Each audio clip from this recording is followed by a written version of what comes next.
This story begins with a town called Barrow in Alaska.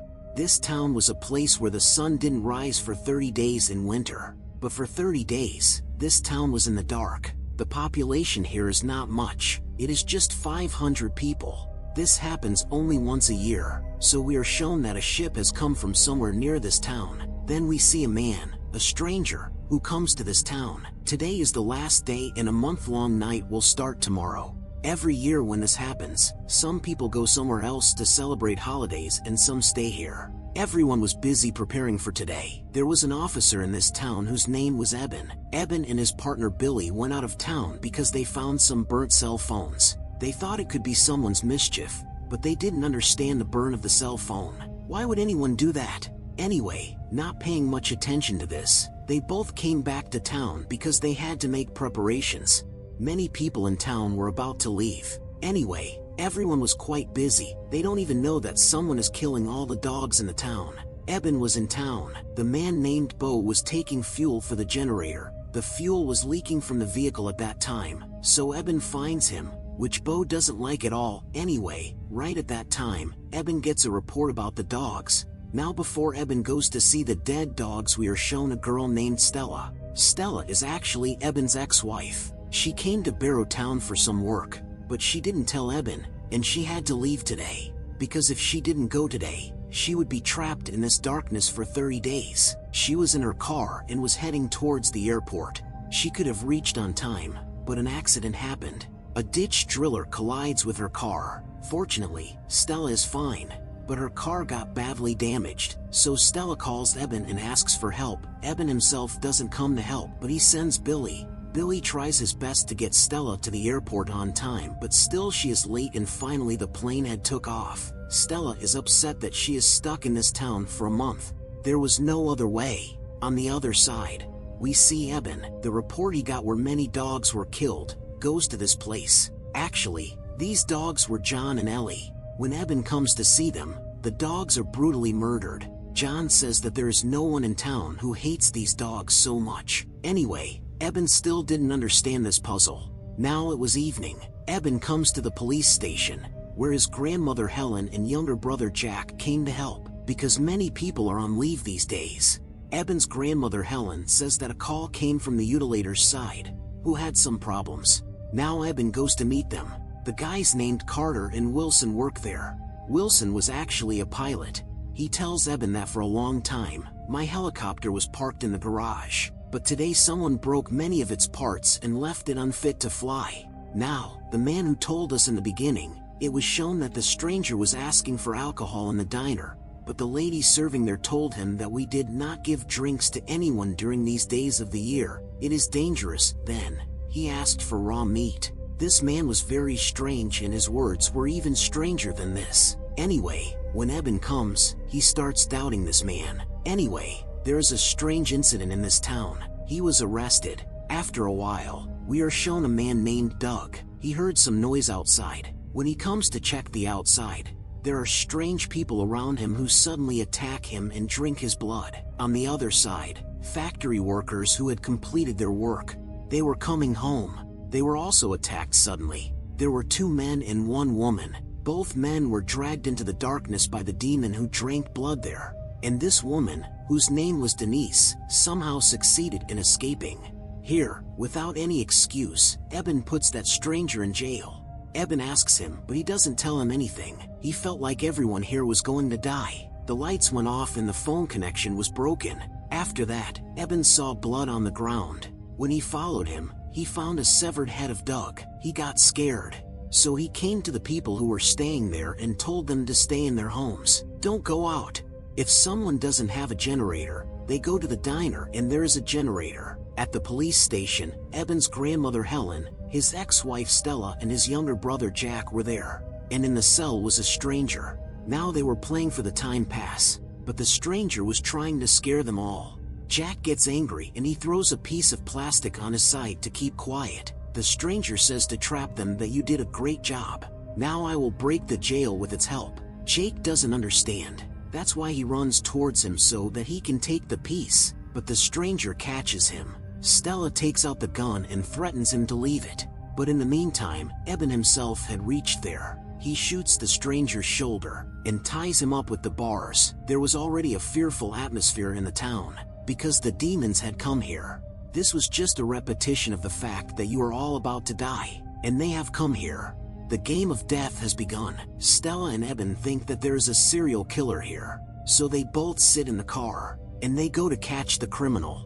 They had come quite far from the town. At one point they feel something. They stop the car and try to see with binoculars.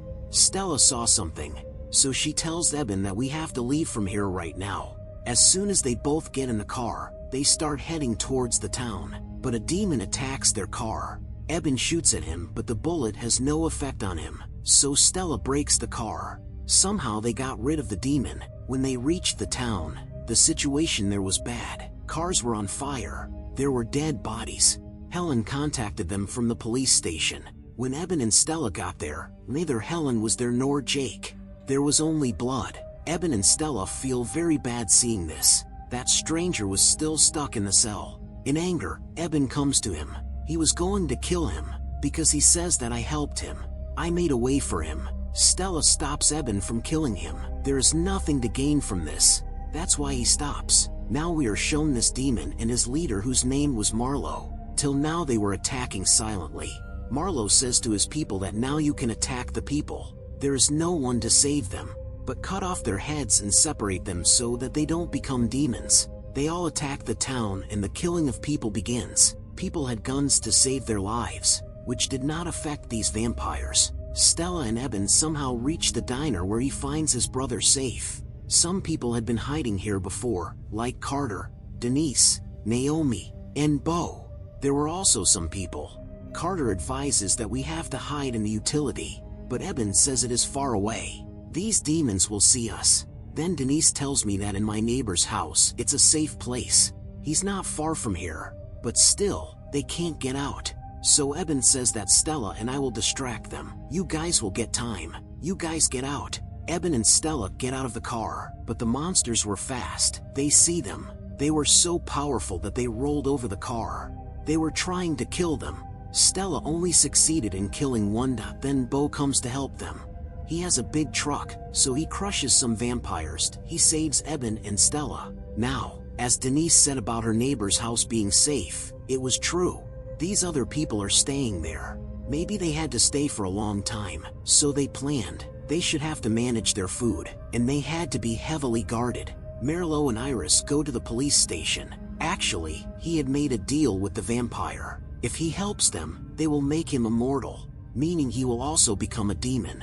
Now in the beginning of the story, when the dogs were killed, this man had done all this. But instead of giving him the reward, Marlowe and Iris kill him and drink his blood. Time passes and we are shown the story 6 days later. These demons were looking for the remaining humans here and drinking their blood. There were only a few people who were left behind, like Stella, Evan, Carter, Denise, John, Bo, Wilson, and his father. For the past week, they have been hiding in this home.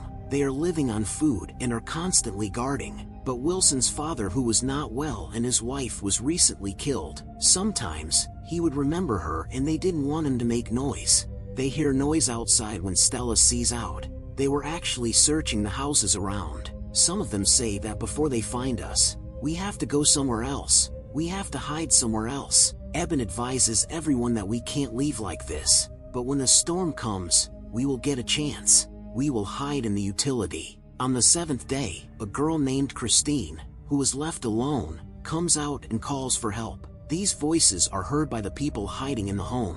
Eben sees that many demons are trying to kill her. Many people tell Eben that we should save her. John and Eben go out, but could not save Christine on time. She became a prey, and John was also bitten, so he also turns into a demon. He tries to kill Eben, so Eben is forced to kill him in his defense. Eben was also a patient of asthma. Until he reached home, asthma had already been attacking him. Anyway, Stella helps him a lot. When Marlowe saw John's body, he started to suspect that people were hiding there. Now, Stella's duty is to guard the home, but she falls asleep. He thought it was Wilson's father's chance and tried to get out of there, but Wilson saw him. Stella and Wilson were trying to stop him and explain to him. Anyway, they tried to convince him, but he wanted to go to the washroom. It's too late and he doesn't come out, and they go inside. So Wilson's father had run away from the window. Stella tries to stop Wilson, but Wilson doesn't listen. He goes out to find his father. Hearing this noise, a demon came into the house. Stella hides in the airband. Wilson is outside. He was calling his father. The demon that came inside the house comes out hearing the voice and kills Wilson. Eben was feeling guilty for not helping them, but Stella reassured him that he was not at fault. The next day, there was a snowfall. They couldn't see any sign of demons, so they left the home because they were running out of food. They go to the market first so that they could get food from there, and then they would spend the rest of the day at the utility. They reached the supermarket. There was plenty of food there, but there a vampire attacked the little girl. Anyway, somehow these people kill her, especially Jake kills her, and after that Jake gets traumatized. They took the food, but the problem was that the storm was over. This means that they can't go out like this. They had to wait, and so 18 days pass by. Now living here is not empty of danger, because the devils were searching every building and they had to hide somewhere where they had already seen. Now, they had to distract them. These people were going to the police station. Eben says that the devils couldn't stand the light of the sun. Helen, who was Eben's grandmother, grew plants with the help of UV light. So Eben says that if I took them to that house, then maybe because of the UV light we could kill them. Anyway, Eben distracts the vampires and the rest of them run towards the police station. With the help of ultra-boiled light, he kills Iris, but they were clever. They cut the power source. Eben tells the rest of the people at the walkie-talkie that he saved his life. But Boo, with a ditch driller, comes back to help Eben, and this time he crushes many vampires, but Bo is killed by Marlowe. Then Eben reached the police station safely, but Carter says that he has kept this secret from everyone. That girl had injured me in the market. That means that he is also going to turn into a vampire soon. So he tells Eben that you should have to kill me. Eben did not want to do this, but for everyone's safety, he was helpless. So he takes him to the room and kills him. All of them were very scared. Now, 27 days have passed. These people have been successful in keeping themselves alive. One day they see that the light is on in the nearby house. Stella and Eben decide to go there. Maybe someone is still alive there. Maybe they need help. When they both reach there, they find Billy, who killed his own family so that the hands of the animals could not die of pain. He wanted to kill himself too, but Eben stopped him. That's when the destruction begins. So these people decide to go to the mutilator. Now they hear something else while walking. That's why these people hide somewhere. Then the girl named Gail comes out. Stella wants to save her, but one of those vampires sees her. Eben tells Billy to take them both and he himself goes in front of the vampire so that he doesn't. But Billy leaves Stella and the girl and enters the factory. He sees another vampire passing by. Then, while being saved, Eben and some people reach the mutilator safely. When he sees that Stella and that girl are not here. Anyway, through the pipelines, Billy reaches the mutilator, but while chasing him, a dangerous monster also reaches. As soon as he comes, he attacks Billy and even fights him. Billy somehow throws him in the grinder, which cuts his hand. But before that, the vampire had cut him, so when he starts to change, Eben also kills him. Marlowe says to his people that humans should not know that we exist. That's why every living human has to end. Now 30 days are about to be over and then the sun will rise, with which these vampires will either end or run away from here. Later, Eben's contact with Stella is on walkie-talkie. Stella and that girl were hiding under a car, and kept herself alive for a while under the car. In the morning, Eben sees that the vampires are coming towards him. They can't wait, so they set the whole town on fire, so that the people who are hiding come out. Now if Stella doesn't come out, she will burn. If she comes, she will be killed by these vampires. Now Eben had to do something, so he takes a syringe and injects the blood of Billy himself. He says goodbye to his brother and comes out to save Stella. He only challenges Marlowe, so he comes forward and fights between them. He didn't know that Eben is also a vampire. When he gets the power, he kills his leader in one blow. The sun was about to rise, so the remaining vampires ran away. Stella was saved. Eben told her that we will see the rising sun together. He spends the last moments together. And when the sun rises, Eben turns to ashes and the story of this movie ends. If you like the video, please like it. If you haven't subscribed to the channel, please subscribe to it. Thanks.